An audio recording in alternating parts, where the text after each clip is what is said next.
the brave, the curious, and the ones who will sleep with the lights on. Welcome to the Night Shadows. आज हम सुनेंगे episode 5 की story. Kiki और बेटी N दोनों आराम से कैंप फायर सेटअप कर रही होती हैं। तभी उन्हें कुछ अजीब सी जानवरों की आवाज़ें आने लगती हैं। लड़कियां थोड़ा घबरा जाती हैं, लेकिन तभी पीछे से लड़के आ जाते हैं, वही आवाज़ें निकालते हुए, और आकर लड़कियों को चढ़ाने लगते हैं। अब सब आ चुके थे, कहानी शुरू करनी थी, लेकिन सिर्फ क्रिश्चियन ही लेट थी और आज उसी को कहानी सुनानी थी। तो सब कहने लगते हैं कि शायद क्रिश्चियन तब आएगी जब सारा काम ख़त्म हो चुका होगा। Gary as a leader suggest करता है कि शायद उन्हें कुछ रूल्स बनाने चाहिए फॉर द लेट कमर्स। वो लोग ये सब बात कर ही रहे होते हैं, तभी उन्हें एक कुत्ते की आवाज़ आने लगती है, और इस बार एक असली कुत्ते की। फिर हाउलिंग की आवाज़ और तेज़ हो जाती है और ज़्यादा करीब आती जाती है। सब लोग एक दूसरे की तरफ घबरा कर देखने लगते हैं। तभी पता चलता है कि ये क्रिश्चियन का डॉग था, एल्विस, और क्रिश्चियन को इसे अपने साथ लाना पड़ा, इसीलिए वो भी लेट हो गई। क्रिश्चियन स्टोरी टेलर्स की चेयर पे बैठती है। एल्विस बैकग्राउंड में क्रीपी साउंड इफ़ेक्ट तो दे ही रहा होता है। अब डेविड डस्ट को कैंप फायर में डालता है और क्रिश्चियन अपनी स्टोरी शुरू करती है, जिसका नाम था the tale of the hungry hounds. कहानी शुरू होती है एक कंट्री साइड घर में, जहाँ बारिश हो रही होती है। पैम एक टीनेजर लड़की थी। रेनी डेज में वो अपने पुराने एटिक में घंटों गुजारती थी। क्यों? क्योंकि उसकी माँ एक होर्डर थी, यानी वो हर चीज़ संभाल कर रखती थी। उनके पुरखों का सारा सामान 100 साल पुराना भी। उस एटिक में पुराने ज़माने के कपड़े, फ़ोटोज़ और फर्नीचर था, उसके दादा दादी पर दादा दादी तक का। इस समर वेकेशन में पैम की कज़न एमी भी उनके घर आई हुई थी। एमी एक सिटी गर्ल थी, थोड़ी एडवेंचरस, थोड़ी नॉटी और थोड़ी स्मार्ट। तो एक रेनी आफ्टरनून दोनों एटिक एक्सप्लोर करने जाती हैं। पैम अपने दादा का वेडिंग सूट पहनती है, यानी एक क्लासी सा ब्लैक कोट और एक टॉप हैट। वो एमी को बुलाती है दिखाने के लिए, लेकिन कोई जवाब नहीं आता। पैम जब एमी को ढूंढने लगती है, तभी सब कुछ एकदम साइलेंट हो जाता है। सिर्फ बाहर की बिजली की आवाज़ सुनाई देती है, और फिर एक फिगर सामने आता है। एक औरत सफ़ेद वेडिंग गाउन में, चेहरा छुपा हुआ, धीरे धीरे उनकी तरफ चलती है और कहती है, हेलो चार्ल्स। वो एमी थी जो पोजेस लग रही थी।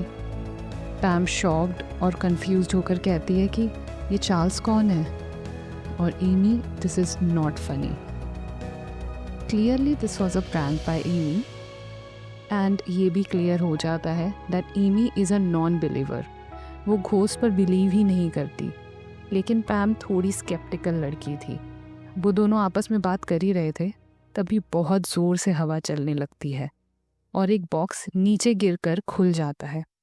वो दोनों देखती हैं कि उसके अंदर काफ़ी पुरानी फ़ोटोज़ थीं, जिसमें से एक फ़ोटो पैम की भी थी, घोड़े के साथ, लेकिन देखने में वो बहुत पुरानी लग रही थी। तो पता चलता है कि वो पैम और एमी की आंटी थी, डोरा, और उनका घोड़ा था मिराज।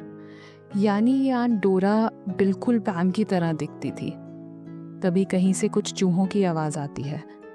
पैम नीचे जाने के लिए एमी को फोर्स करती है, मगर एमी बहुत क्यूरियोसिटी के साथ इधर उधर देखने लगती है। अब वहाँ कुछ पुराने कपड़े पड़े थे, जिसके पीछे से एमी एक काफ़ी बड़ा सा संदूक निकालती है। ये संदूक पैम ने भी पहली बार देखा था। At this point I was thinking, जब पैम हर रेनी सीजन में एटिक साफ करती है, तो उसे कभी ये संदूक क्यों नहीं दिखा? एनीवेज, उस संदूक पर लिखा हुआ था डोरा पीस 1963। वहाँ से चूहों की कुछ और आवाज़ें आती हैं। संदूक वॉज लॉक्ड। वो देखते हैं कि संदूक में एक होल था, जहाँ से चूहे शायद अंदर चले गए होंगे और आवाज़ कर रहे होंगे। तभी नीचे से पैम की मॉम उन दोनों को बुला लेती हैं और वो दोनों नीचे भाग जाती हैं। नेक्स्ट डे एमी काफ़ी बोर हो रही थी, तो वो पैम से पूछती है कि वो एंजॉय करने के लिए आखिर इस फार्म पर करती क्या है।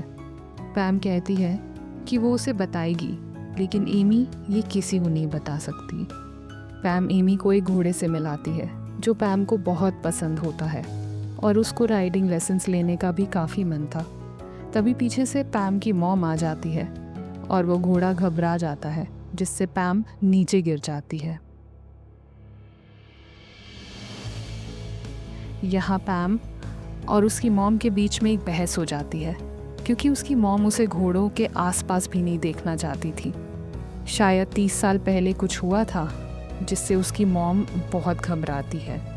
शायद समथिंग हैपेंड विद डोरा, क्योंकि उनके परिवार में सिर्फ उसे ही हॉर्स राइडिंग आती थी। तो नेक्स्ट सीन में हम देखते हैं कि पैम के पास एक ओइजा बोर्ड होता है जो उसे एटिक से मिला था। दोनों डिसाइड करते हैं कि वो दोनों इसको यूज़ करके देखेंगे। ओके, तो जब पैम इतनी ही स्केप्टिकल थी तो वो इसे यूज़ करने के लिए मान क्यों गई? एनीवेज, अब प्लानचेट खुद ब खुद मूव करने लगता है और उन दोनों को भरोसा ही नहीं होता इस पर। फाइनली ये बन जाता है लेट मी आउट 149। दोनों समझ जाते हैं कि ये 149 उस संदूक को खोलने का कोड है। अब ये दोनों वापस एटिक में जाते हैं टू चेक दिस आउट। पैम फिर भी बार बार मना कर रही थी, लेकिन एमी मानती नहीं है और संदूक खोल देती है। उसमें थे डोरा के वही कपड़े जो वो हॉर्स राइडिंग करते हुए पहनती थी, और एक रेड कलर का कोट भी था जो पैम पहनकर ट्राई करती है। और उसके वो कोट पहनते ही सडनली पैम आंट डोरा में बदल जाती है। उसकी पर्सनालिटी पूरी चेंज हो जाती है और वो उसी ही तरह बिहेव करने लगती है। तभी उस एटिक में से एक दरवाज़ा खुल जाता है जिसकी सीढ़ियाँ नीचे की तरफ जंगल की तरफ जा रही थी। एमी तो बहुत कंफ्यूज हो जाती है ये सब देखकर। पहले तो पैम का सडन बिहेवियर चेंज, फिर ये दरवाज़ा। पैम बिल्कुल स्लीप वॉकिंग स्टाइल में सीढ़ियों से होते हुए जंगल की तरफ बढ़ने लगती है। एमी उसको बार बार रोकने की कोशिश भी करती है, लेकिन पैम को तो जैसे कुछ सुनाई ही नहीं दे रहा था। एमी पैम को उसके कुत्ते की भी याद दिलाती है जिसके खाना खाने का टाइम हो गया था, but no response from Pam. Amy was freaking out. अब चलते चलते ये दोनों एक ग्रेवयार्ड में पहुंच जाते हैं जहां पर सिर्फ उनकी फैमिली की ग्रेव्स थी, जिसमें से एक थी डोरा की और उसके सामने से एक छोटे से जानवर की हड्डी रखी थी। फर्स्ट ऑफ ऑल मुझे तो ये समझ ही नहीं आ रहा था कि एमी की बहन इतना वियर्ड बिहेव कर रही है और एमी अभी भी बॉर्डर लाइन कैजुअल है। नाउ पैम यानी आंट डोरा एक नाम लेती है, मॉन पिटीट रूज। तो कहानी ये है कि डोरा के पास एक फॉक्स था जिसका नाम था मॉन पिटीट रूज, और वो डोरा के लिए हमेशा कुछ ना कुछ प्रेजेंट लेकर आता था जंगल से, जैसे कि ये हड्डी। उनके पास कुछ कुत्ते भी थे, हाउंड्स यानी शिकारी कुत्ते। एक रात उसने उस फॉक्स का केज खुला छोड़ दिया था क्योंकि वो केज में घबरा रहा था। डोरा ने कुत्तों को बाहर निकालने से पहले उन्हें खाना नहीं दिया था, जिसकी वजह से वो काफ़ी उतावले थे।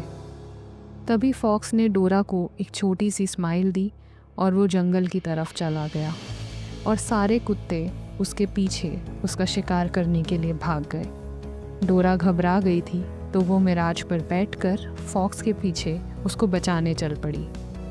तभी मिराज को कुछ दिखता है, वो घबरा जाता है, जिससे डोरा और मिराज दोनों नीचे गिर जाते हैं। यानी यही वो डर है जो पैम की मॉम को सताता रहता है। अब डोरा यानी पैम ये सब एमी को बता ही रही थी, तभी वहाँ कहीं से एक भूत जैसा दिखने वाला बुढ़ा आदमी प्रकट हो जाता है। वो भूत ही था एक्चुअली, लेकिन वो दिख भी वैसा ही रहा था, वाइट फेस, ओल्ड क्लोथ्स, और वो कहता है कि डोरा तुम यहाँ क्या कर रही हो। डोरा यानी पैम कहती है कि मैं हाउंड्स को फीड करने के लिए आई हूँ। वो कहता है तुमने बहुत देर कर दी और तुम्हारी वजह से मुझे ये सब भुगतना पड़ा। इसका मतलब ये हो सकता है कि वो कुत्ते इतने भूखे थे और क्रेज़ी हो चुके थे कि उन्होंने इस केयर टेकर की ही जान ले ली। वो दोनों वहाँ से निकल जाती हैं और एक बान में पहुँच जाती हैं जहाँ सब जानवरों को रखा जाता है। थोड़ी देर रुककर जब वो बाहर जाने की कोशिश करती हैं तो दरवाज़ा बाहर से बंद था। और ये सब के चलते Amy was trying her best कि पैम को याद आ जाए कि वो डोरा नहीं है, लेकिन अब कोई फ़ायदा ही नहीं था। एमी कहती है कि आंट डोरा, आप पैम की बॉडी से निकल जाइए, हम आपकी नीस हैं। डोरा कहती है कि ये इम्पॉसिबल है, मेरी कोई नीस नहीं है, मेरे भाई बहन बहुत छोटे हैं, जो कि वॉज ट्रू फॉर डोरा। नाउ पैम, जो डोरा थी, बार बार सिर्फ यही कह रही थी कि I have to feed the hounds. और अब जैसे उसका माइंड वॉश हो चुका था और वो सिर्फ यही कहे जा रही थी। एमी पैम को एक छोटे से रूम में लॉक कर देती है, but पैम was saying the same thing over and over again. अब एमी कहती है कि मुझे बताओ खाना कहाँ रखा है, मैं लेकर आती हूँ। डोरा यानी पैम उसे बता देती है, और जब एमी लेने जाती है तो पैम कुछ स्मार्टनेस लगाकर बाहर से दरवाज़ा खोलकर बाहर आ जाती है। पैम अब हाउंड्स के दरवाजे की तरफ बढ़ने लगती है, एकदम स्लीप वॉकिंग स्टाइल में, और वहाँ कुत्ते भी बहुत खूंखार हो रहे थे। एमी के आने से पहले ही पैम कुत्तों का दरवाज़ा खोल देती है और कुत्ते सीधा एमी की तरफ भाग कर आते हैं। एमी घबरा कर एक भूसे के ढेर पर तो चढ़ जाती है।